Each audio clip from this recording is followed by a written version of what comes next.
Hello everybody, today I will be showing you how to make your own DIY Nuka-Cola from Fallout. Gee, I don't even know where to begin with this one. I would like to first start off by giving a special thanks to Madeline Bell, Prescoot, Kelspeth, and Kira for helping me do this project. Your materials list, you'll need glass Perrier bottles, plexiglass sheet, or actually if you check out a tutorial made by William Jakespeare, he does his by casting his fins, but this is just going to be for the fins. You'll need some soda, which I'll talk about in a minute. Paint, I'll go over that. Glue and white glue. The glue I used was E6000, and that's to bond the fins to the actual glass bottles. And the rest I'll just talk about in the video. So, a couple Fridays ago, my friends and I basically went to my house. We bought a bunch of soda off of the Safeway, and we turned my garage into a chem lab completely. Just like the chem station Fallout 4, that was my garage workshop on Friday. So, after a lot of messing around and a lot of documentation, we eventually came up with these three recipes for Nuka-Cola, nuka-cherry, and Nuka-Cola Quantum. Nuka-Cola Quantum got kind of complicated, but the one we're going to be using for the most part in this video is the Nuka-Cola recipe. If you look in the recipe, you can see a 1:1:1 ratio of X soda to Y soda to Z soda. This can pretty much be thought of as any unit, necessarily.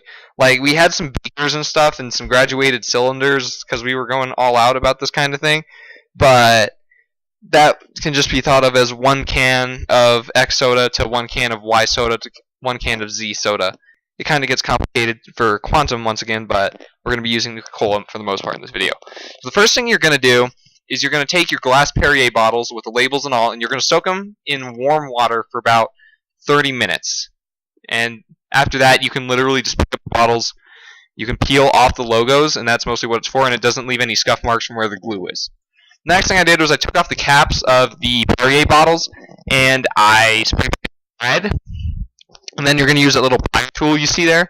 When you take off the caps, it leaves this little metal ring around the bottles, and that's just to snip it off.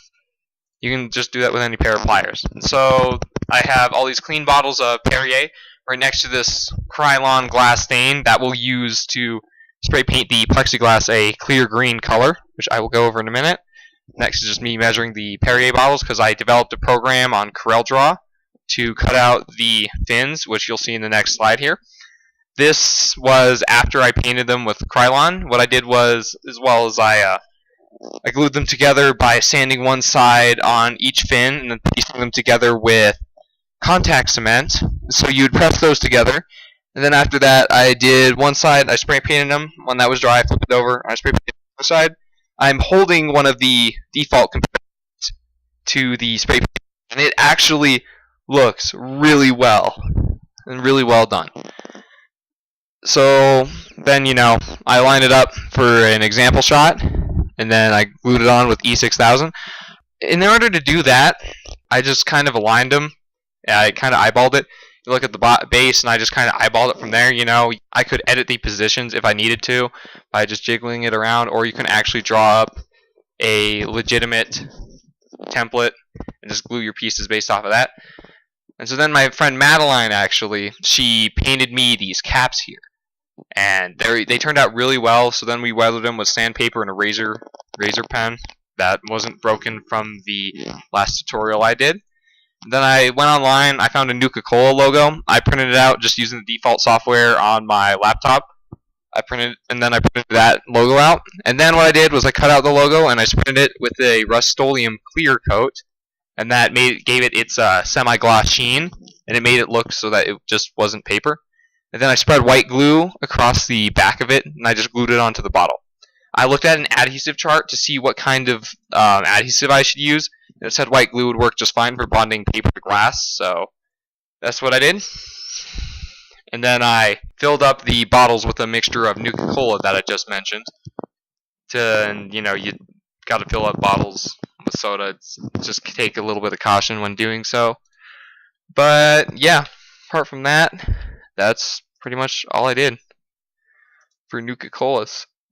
Alright, bonus stuff. So, apart from, filling up your soda bottles, I actually came across this thought that, 2 liters of soda is like 6 cans. So if you buy 2 liters of soda, it's the same as a 12-pack. So this is actually the template you should have used. And there's the plexiglass fins that I cut out using my school's laser engraver, but they didn't go all the way through since the laser engraver lenses need a lot of cleaning on them, and yeah, it just didn't go all the way through. So when I chipped them off, it looked kind of bad, and so don't do this. Make sure your program cuts all the way through, because otherwise it's gonna look like this and it won't be that good. But it worked for the purpose I had them. And yeah, that's the final product of Nuka-Cola. Thanks for watching. I'll probably have some stuff coming up here pretty soon for Halloween and whatnot, so look forward to seeing that.